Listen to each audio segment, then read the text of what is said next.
නමෝ තස්ස භගවතෝ අරහතෝ සම්මා සම්බුද්දස්ස. ඒ භාග්‍යවත් වූ අරහත් වූ සම්මා සම්බුදුරජාණන් වහන්සේට මාගේ නමස්කාරය වේවා.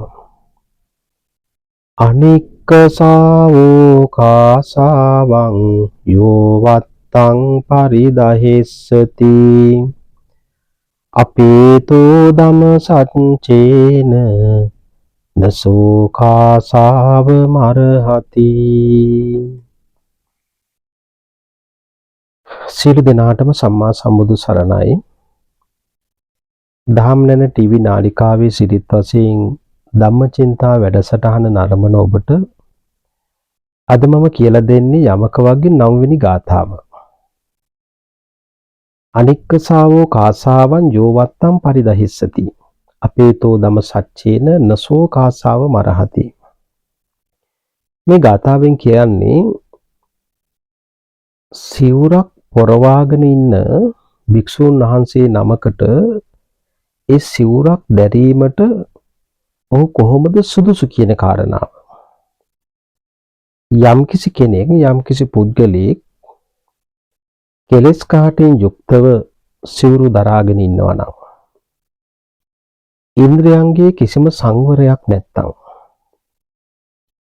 සත්‍ය කතා කරන්නේ නැත්තම්, ඇත්ත කීමෙන් වෙන් වෙලා නම් ඔහු කිසිසේත්ම චීවරයක් දැරීමට, සිවුරක් දැරීමට සුදුසු නෑ කියලා බුදුහාමුදුරුවෝ දේශනා කරනවා.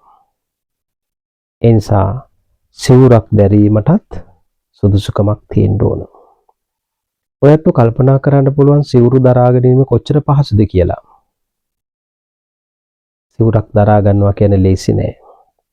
සසර වාසනා ගුණයක් තියෙන්න ඕන.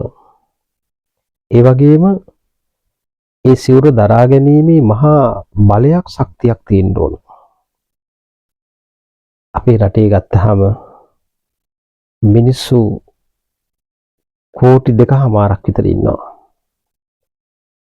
අනේ හාමුදුරුවෝ ඉන්නේ 20-30,000ක්. කොච්චර අයට මහණෙන්න පුළුවන්කම තියනද? වාසනා ගුණයක් නැති නිසා නෙමෙ එහෙම වෙන්නේ. ඒ නිසා භික්ෂුන් වහන්සේ නමක් තමන් වහන්සේ ජීවිතේ දරා ගන්නවා කියන්නේ ලීසි පාසු කාර්යයක් නෙමෙයි. ඒ නිසා අපි උන්වහන්සේටත් ගරු කරමු. අපිත් සිවුරක් දරා ගන්න පුළුවන් තැනට අපේ හිත හදාගමු. මේ පුංචි උපදේශය ඔබේ හිතට අරගෙන අද දවසේ ඔබේ ජීවිතේ ලස්සන කරගන්න උත්සාහ කරන්න.